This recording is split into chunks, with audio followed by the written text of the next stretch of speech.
Hey guys, welcome to the Liberal Hive Mind, a channel solely focused on exposing the abundant hypocrisy of the left. I don't know about you guys, but I feel like it's freaking Christmas. Now obviously there's something very interesting going on here. It seems like there's a fight between both candidates to drop as many interesting policy stances and promises as possible before the debate, and when comparing the two I'm noticing a clear distinction. You know, Kamala Harris a lot of the times is just piggybacking off of Donald Trump, or she's announcing policies that frankly make no sense, or are just dumbed down versions or light versions of things they've previously announced before. You know, something along the lines as Kamala Harris walks in the room and says, "Good news, everyone! I'm gonna increase your capital gains taxes by 15%. You know, whatever. The Kamala Harris promises have been pretty cruddy. And meanwhile, on the other side, like I just said earlier, it feels like it's frickin' Christmas season. Donald Trump's making some serious promises here, and they're not just empty pandering, vote-grabbing BS promises like, I'm gonna give you a subsidy to buy a home, which is gonna cause further housing inflation. It's not just stimmy checks, it's not just bogus promises of free this, free that, student loan tuition. No, he's talking about some real stuff, some important things that a huge majority of the country wants. And the first thing is finally Donald Trump agrees to partner up with Elon Musk in the launching of a government efficiency department. Folks, this is huge. This is arguably the biggest announcement of the campaign, and it's not even the only one. Let's have a conversation about it. This right here, this is good policy. We got some stuff to get into, so let's roll the tape. All right, guys, so I laid down the groundwork in the intro. Now let's go to the Economic Club of New York, where Donald Trump was a keynote speaker, and he had this to say.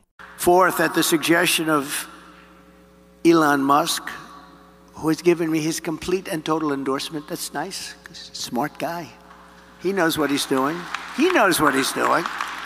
It's very, very much appreciated.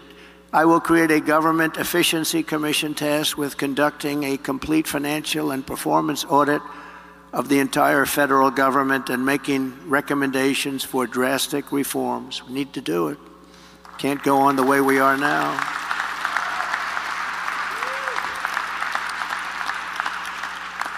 And Elon, because he's not very busy, has agreed to head that task force. Be interesting. If he has the time, that'd be a good one to do it, but he's agreed to do it.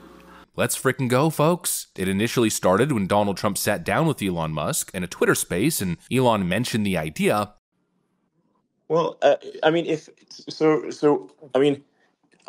I think it would be great to just have a government efficiency commission that takes a look at these things and just ensures that the taxpayer money, the taxpayers' hard-earned money, is spent in a good way. And I'd be happy to help out on such a commission. I'd love it if it were formed. Well, you're the greatest cutter. I mean, I look at what you do. You walk in and you just say, "You want to quit?" They go on strike. I won't mention the name of the company, but they go on strike, and you say, "That's okay. You're all gone.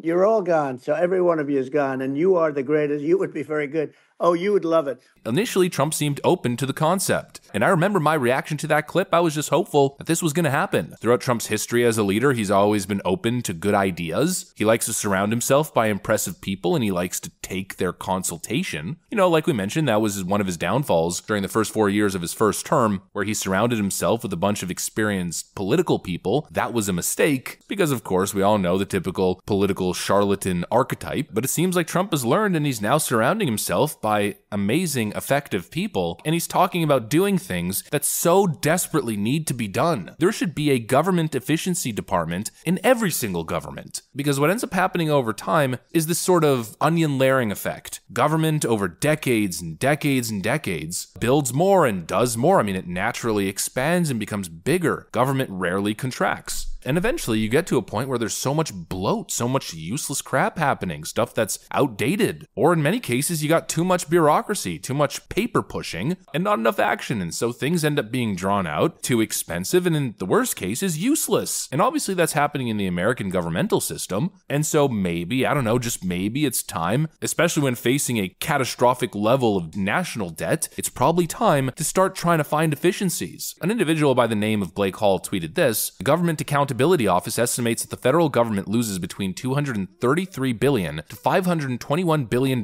annually to fraud based on data from 2018 to 2022. That's roughly 2% of America's GDP stolen every year, $1 trillion lost for those years. Elon Musk then responds, "Your tax dollars are being wasted to a degree that is hard to comprehend. An aircraft carrier costs $13 billion. America could have bought a new Navy to better defend the country, upgraded our highways, or any one of number of great things. Instead, we got fraud." You know, it's time for an audit. The government sure does love auditing the people. Joe Biden hired a whole lot of IRS agents, I think 87,000 extra ones, to audit you guys and your $600 transactions on PayPal and Venmo. You know, they'll certainly audit you, but the people apparently can never audit them. Well, it's time for that to change. You know, it's time to maybe tighten the belt a little bit. It's time to stop with the irresponsible spending. And now, of course, we have these economic think tanks that are supposedly bipartisan and leftoids pushing this narrative.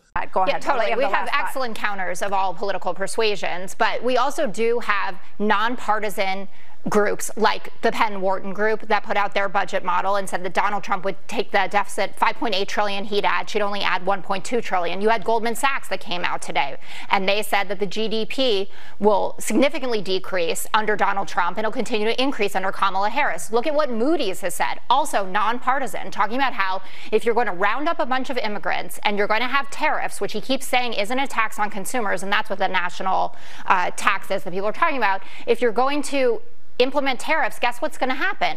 The economy is going to suffer for it. That's not what Kamala Harris is proposing. Supposedly, Donald Trump's budget model is going to add more to the deficit than Kamala Harris's would. I wonder how they got to that conclusion. Of course, it's a completely flawed analysis. Take all this post-pandemic level of spending, continue all this spending and all of these programs, which is the Kamala plan, continue to spend more than the country can afford, increasing the debt over the next 10 years. I think the number is by $16 trillion. That's their plan, but Donald Trump wants to cut taxes, which obviously would increase the deficit because the government is still spending the same amount of money, but they're collecting less in tax revenue. That's the way they're doing their arithmetic. But obviously that makes no sense because if you're going to reduce taxes, you're already expecting less taxes to be coming in. Therefore, what do you got to do? You need to now budget, realign, and spend less money, find efficiencies, start cutting things. You know, nobody in their analysis is accounting for that. The assumption is that this level of government spending is just the new norm and it's going to continue. In fact, it's going to increase with time. A totally absurd notion. It's like I always say, these people rely on a dumbed down populace that doesn't understand basic concepts. As if the Republican candidate looking to reduce spending, balance the budget, lower taxes, that's the guy who's going to be bad for the economy and that's the guy who's going to extend the deficit even further. It's completely absurd. Democrats talk a big game these days about being responsible on reducing the deficit, but what they mean by that is not generating growth to have all this excess to be able to slowly chip away at the debt as you reduce the size of government and spend less and be more responsible. No, they just want to tax productive, successful people into oblivion to pay for their money laundering schemes. It is time for government efficiency programs to come in and truly analyze for spending efficiencies. It's high frickin' time that a politician makes this sort of promise, and it's coming from the mouth of Donald Trump, so you know that it's packing substance and you know that it's real. I gotta say, I'm impressed. We got promises coming out of both sides, but what's coming out of the left is complete crap, and this is big, this is based. And it goes even beyond that. Donald Trump also makes another announcement. Now this one, of course, a little bit more controversial. I know many conservative-minded people haven't embraced this one yet, but now Donald Trump is coming out publicly supporting the decriminalization of the personal use of cannabis. Personally, I have more of a libertarian view on this. In my younger years, I indulged a little bit. In fact, I don't know too many people who didn't, but personally, as I've gotten older, I've moved away from it. And it's not really something I want ruling my life. I don't view it as a good thing to really be dependent on any mind-altering substance, but the idea that we should be criminalizing the act, the idea that we should be spending resources going after people for simple possession or for indulging in this natural plant that we literally have brain receptors for, it's just not really on my top priority list. I don't think it's good policy. I think it's a waste of taxpayer dollars. I think it only benefits